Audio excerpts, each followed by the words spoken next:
नमस्कार भाइयों। आज मैंने सोचा आपके समक्ष मैं शेंगन वीज़ा एप्लीकेशन के प्रोसेस को एक्सप्लेन करूं। मैंने कैसे शेंगन वीज़ा यहाँ पे लिया था और क्या-क्या मुझे डॉक्यूमेंट्स देने पड़े थे और कौन सी कंट्री से आपको चांसेस है कि ज़्यादा शेंगन वीज़ा ड्यूरेशन मिल सकता है।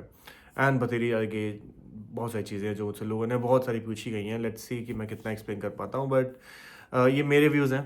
कंप्लीटली मेरी एक्सपीरियंशियल लर्निंग है, जो मैंने सीखा है अपने पिछले 8 सालों 9 सालों में यहाँ पे जब मैंने शेंगेन अप्लाई किया, वो कंप्लीटली वही है। ये किसी ऑर्गेनाइजेशन के प्रति कोई इंसल्ट नहीं है या फिर किसी ऑर्गेनाइजेशन का व्यू नहीं है। It is completely my view of the world, how I obtained Schengen visas over the last 8 years in the UK. तो शुरुआत करते हैं। शेंगेन होता क्या है? देखो, शेंगेन वीज़ा आपको चाहिए अगर आप से इंडियन सिटीज़न हो, आप यूके में रह रहे हो, आपको यूरोप घूमना है, यूरोप की बथेरी कंट्रीज़ में जाना है, तो आपको शेंगेन वीज़ा चाहिए होगा। अब शेंगेन वीज़ा अप्लाई करने के लिए आपको ऑब्वियसली एम्बेसी जाना पड़ेगा या फिर आपको एम्बेसी से परमिशन लेनी पड़ेगी for the lack of his words. अब एम्बेसी परमिशन आपको देती है एंड देन डेफिनिटली एम्बेसी के पास बहुत सारा वर्कलोड है, आप डायरेक्टली एम्बेसी अप्रोच नहीं कर सकते। सो उन्होंने आउटसोर्स किया हुआ है, ये वीएफएस हो गया या टीएलएस कॉन्टैक्ट हो गया यूके में। आप वहाँ पे अप्लाई करते हो, वो आपको अपॉइंटमेंट देते हैं, डॉक्यूमेंट सबमिट करते हैं, वो डॉक्यूमेंट्स आपके एम्बेसी पे जाते हैं, एम्बेसी आपको अप्रूवल देता है जितने दिन का ड्यूरेशन का उनको वीज़ा देना है, एंड देन वो वीज़ा लेके आप ट्रैवल कर सकते हो। ठीक है? कई बार सिचुएशन ऐसी भी होती है कि एम्बेसी डायरेक्टली भी अपॉइंटमेंट दे देती है, आप डायरेक्टली एम्बेसी में जाओ एंड आप वीएफएस और टीएलएस कॉन्टैक्ट वगैरह को आप बायपास कर सकते हो ईज़िली। ओके? सो डॉक्यूमेंट्स क्या चाहिए होते हैं? देखो, अगर शेंगेन वीज़ा अप्लाई कर रहे हो तो उसकी बेसिक सेट ऑफ रिक्वायरमेंट्स हैं, ठीक है? अगर आप फॉर एग्जांपल आप वर्किंग प्रोफेशनल हो, सो वर्किंग प्रोफेशनल के लिए उनको चाहिए डेफिनेटली, देखो, एक आइटनरी बना के आपको देना पड़ेगा। आपका ट्रैवल प्लान्स क्या है, आपके होटल्स क्या हैं, आपके फ्लाइट्स क्या हैं, all that you have to show. आपको ट्रैवल इंश्योरेंस दिखाना पड़ेगा उस ड्यूरेशन का, बिकॉज़ ट्रैवल इंश्योरेंस बहुत ज़रूरी है। एंड अगेन पर्सनल एक्सपीरियंस से बता रहा हूँ, इंश्योरेंस लेना ईज़ी इसलिए ज़रूरी है क्योंकि वहाँ पे खुदा न खास्ता कुछ आपको फॉरेन लैंड में दिक्कत हो गई, देन आपको रिपैट्रिएशन करने के लिए या फिर आपको बाहर लाने के लिए आपके पास अगर इंश्योरेंस नहीं होगा तो बहुत फटका बहुत पड़ेगा। थर्ड, आपकी बैंक स्टेटमेंट, लास्ट 3 महीने की बैंक स्टेटमेंट बहुत ज़रूरी है। आपको क्लियर दिखाना पड़ेगा कि कौन-कौन से महीने की आपकी बैंक स्टेटमेंट है, उसके बिना आपका एप्लीकेशन ही एक्सेप्ट नहीं करेंगे। सैलरी स्लिप्स, अगर आप वर्किंग प्रोफेशनल हो, लास्ट 3 महीने की सैलरी स्लिप। एम्प्लॉयमेंट लेटर, अगर आप अगेन प्रोफेशनल हो एंड अगर आपने एम्प्लॉयमेंट लेटर नहीं दिया है, then employment letter that to dated in a week. So आपका एक्सेप्टेंस नहीं होगा वीज़ा का, वो हमको देखना चाहते हैं कि आप अभी करंटली वर्किंग हो या नहीं हो। उसके बाद आपका हो गया लीव लेटर, बहुत ज़रूरी है अगेन एम्प्लॉयर से छुट्टी लेने का कि आपकी छुट्टी सैंक्शन हो गई है, ये भी दिखा दो तो अच्छा रहेगा। उसके बाद और क्या है वर्किंग प्रोफेशनल्स के लिए, कुछ भूल रहा हूँ मैं क्या? नहीं, आई थिंक ये हो गया। का फ़ोटोज़, 2 फ़ोटोज़ चाहिए। सेल्फ डिक्लेरेशन, आप अपने आप लेटर लगा दो कि मैं ये ट्रैवल करना चाहता हूँ, मुझे 6 महीने, 12 महीने, 1 साल जो भी है वीज़ा आप प्लीज़ ग्रांट करिए। स्टूडेंट्स के लिए ऐड ऑन हो जाता है कि स्टूडेंट्स के लिए अपनी यूनिवर्सिटी से एक लेटर लेना पड़ता है कि वो स्टूडेंट्स उस यूनिवर्सिटी में पढ़ रहा है। बेसिकली इसका अगेन मेजर कंसिडरेशन ये होता है कि आपको यूके से स्ट्रॉन्ग टाइज दिखाने होते हैं so that you are coming back to the UK. So अगर आप ये दिखा दोगे देन आपके लिए बेनिफिशियल रहेगा। ठीक है? ये सब डॉक्यूमेंट्स लो, एप्लीकेशन फॉर्म भरो अच्छे से, एक-एक चीज़ सही होनी चाहिए, डिटेल्स सही होनी चाहिए। ऑब्वियसली नीडलेस टू से आपका पासपोर्ट नंबर वगैरह गलत हुआ तो आपके लिए ही दिक्कत है। तो ये सब डॉक्यूमेंट्स लो, अपॉइंटमेंट सेंटर पे जाओ, सारी चीज़ें डालो।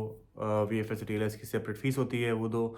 एंड देन वीज़ा की जो फ़ीस है एम्बेसी की वो होती है, उसको अप्लाई करो। 10 से 15 दिन के अंदर आपका शेंगन वीज़ा ग्रांट हो जाता है। अगेन इसके लेने के लिए 2 प्रोसेस होते हैं, या तो आप कुरियर करा लो या फिर आप जाके इन पर्सन ले लो। मैं ये कहूँगा कि अगर आप आस-पास रहते हो तो ऑब्वियसली जाके लेना चाहिए, बिकॉज़ कुरियर सर्विसेज़ महँगी होती हैं, 30 से पौ 35 पाउंड पर पासपोर्ट। सो अगर imagine for a family of 4, 200 pound तो बहुत सही लग गए। ठीक है? तो बेटर है कि जाके लो। अगेन उसके लिए आपको वो एक लेटर देते हैं, एक्नॉलेजमेंट लेटर देते हैं, चेकलिस्ट देते हैं, वो सब लेके जाओ एंड अपना पासपोर्ट ले लो।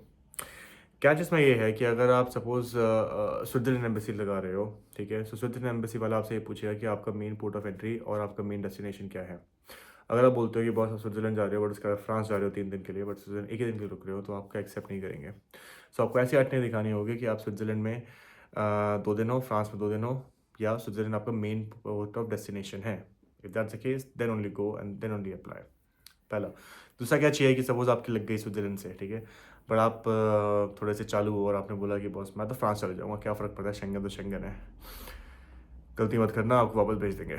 ठीक है, वापस भेज देंगे, बिकॉज वो काफ़ी स्ट्रिक्ट होते हैं कि फर्स्ट पोर्ट ऑफ एंट्री वहीं होगी जहाँ पे आपका वीज़ा लगा हुआ है। नीडलेस टू से अगेन, या यूरोप में इतना ज़्यादा क्राइम और इमिग्रेशन हो रखा है कि they have to safeguard the interest of the local citizens and the tourist. So please bear in mind, please respect the laws of each country before you travel. उसके बाद है never overstay your visa. अगर आपका visa 10 दिन का है, please come back within 10 days, because overstay करोगे बहुत प्रॉब्लम आएगी एंड देन उसके बाद दोबारा ग्रांट नहीं होगा visa.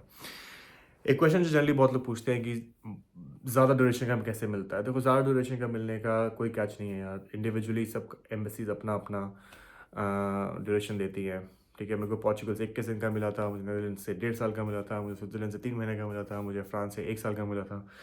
It depends upon embassy to embassy, but from your perspective, you should always show your extended travel. आप सारे डॉक्यूमेंट्स दिखाओ, आप अपना सफिशिएंट बैंक स्टेटमेंट दिखाओ, आप दिखाओ कि आपको आगे भी ट्रैवल करना है, दैन आप सेल्फ डिक्लेरेशन लेटर दिखो, आप दिखाओ कि बिजनेस नीड है, एक्सेट्रा एक्सेट्रा। तो हो सकता है कि आपको एक्स्ट्रा वीज़ा मिल जाए, but it is not a given. ठीक है, सो शेंगन में ये प्लीज़ ध्यान रखना है, बहुत important consideration as I said, first port of entry and all of that. Fees देख के जाना। TLS और VFS एजेंसीज़ हैं, मैं पर्सनली TLS प्रेफर करता हूँ, लोग पर्सनली VFS प्रेफर करते हैं। Choose whichever that is convenient to you. And yes, that's a process for Schengen visa. It is not as complicated as it seems. बहुत easy process है यार, as long as you have the documents ready. It is very operational, very administrative, very transparent. So all the best, good luck. मुझे Instagram पे बहुत लोगों ने बोला था इसको वीडियो बनाने के लिए, so here I am making a video on Schengen visa. कोई दिक्कत है, कोई भी क्वेश्चन है, any concern, any considerations, please message लिखो and get in touch with me. I'll be happy to help you navigate this journey. And yes, please subscribe करो यार, share कर लो फ्रेंड्स के साथ, लाइक करो।